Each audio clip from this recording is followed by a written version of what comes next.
Hi guys, welcome to my channel trainers home cooking.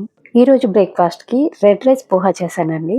White rice poha కన్నా red rice poha healthiest.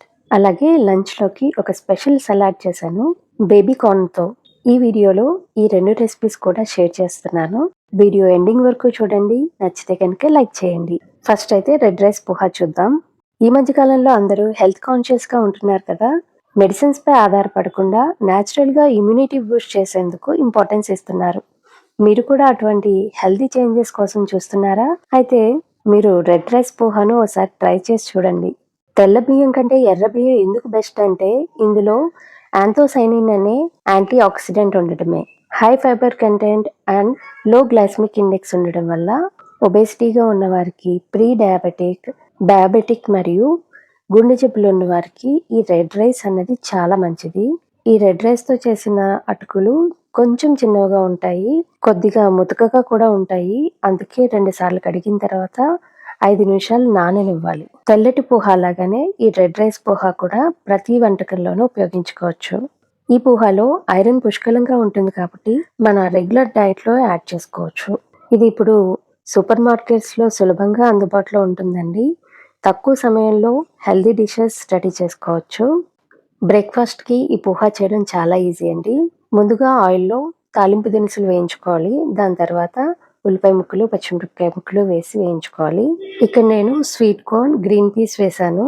మీకు ఇంకా కావాలనుకుంటే మరికొన్ని వెజిటబుల్స్ యాడ్ చేసుకోవచ్చు.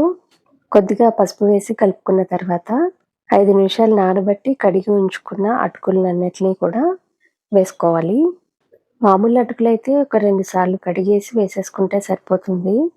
కానీ ఇవి కొంచెం ముతకగా ఉంటాయి అన్నాను కదా, అందుకనే ఒక 5 మినిట్స్ లేదా 10 నిమిషాలు నానబెట్టుకుంటే బాగా వస్తాయి.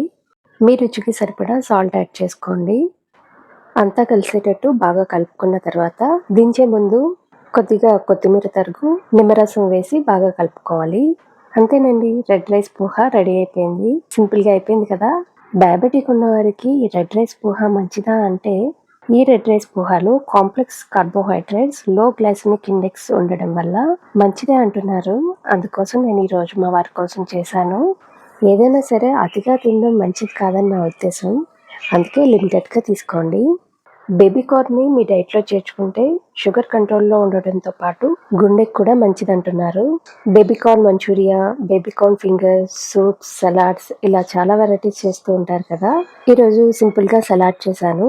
ముందుగా బేబీ కార్న్ ముక్కల్ని పారాబాయిల్ చేసుకున్నాను. తర్వాత ఒక టేబుల్ స్పూన్ ఆయిల్లో ఈ బేబీ కార్న్ ముక్కల్ని రెడ్ చిల్లీ సాస్ వేసి టోస్ట్ చేసుకున్నాను. హెల్దీగా తినాలనుకుంటే ఈ రెడ్ చిల్లీ సాస్ని స్కిప్ చేసుకోవచ్చు. సెపరేట్గా ఒక బౌల్లో బేబీ కార్న్ ముక్కలు, అలాగే కట్ చేసి ఉంచుకున్న కీరా ముక్కలు, ఉల్లిపాయ ముక్కలు, రెడ్ క్యాప్సికమ్ ముక్కలు, ఎల్లో క్యాప్సికమ్ ముక్కలు, గ్రీన్ క్యాప్సికమ్ ముక్కలు వేశాను. సలాడ్ డ్రెస్సింగ్ కోసం ఒక టేబుల్ స్పూన్ ఆలివ్ ఆయిల్లో కొద్దిగా హిమాలయన్ పింక్ సాల్ట్, కొద్దిగా పెప్పర్ పౌడర్, 1 టీ స్పూన్ చిన్నగా కట్ చేసుకున్న వెల్లుల్లి రేకులను వేసి బాగా కలపాలి. తర్వాత దీనిలో యాపిల్ సైడర్ వెనిగర్ వేస్తున్నాను. ఇది గట్ హెల్తీకి చాలా మంచిదండి.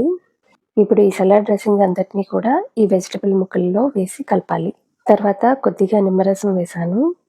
కొంచెమే వేసుకోండి, ఆల్రెడీ యాపిల్ సైడర్ వెనిగర్ వేసాను కదా. ఇంకో విషయం అండి, బేబీ కార్న్లో బి విటమిన్స్తో పాటు ఐరన్, మెగ్నీషియం, పొటాషియం, మినరల్స్ కూడా మెండుగా ఉంటాయి. క్యాలరీస్ తక్కువ, ఫైబర్ ఎక్కువ కాబట్టి బరువు కంట్రోల్లో ఉంటుంది. సో బరువు తగ్గాలనుకునేవారు మీ డైట్లో బేబీ కార్న్ని ఖచ్చితంగా చేర్చుకోవచ్చు. ఈరోజు మా లంచ్లోకి నేనేం చేశానంటే బేబీ కార్న్ సలాడ్, పప్పు, అనపకాయ, ఫైబర్ ఎక్కువగా ఉండే గోరుచిక్కుడు కూర, 2 రోటీస్, 1/2 కప్ రైస్ అండ్ ఉలవ చారు. ఓకే అండి, బాయ్.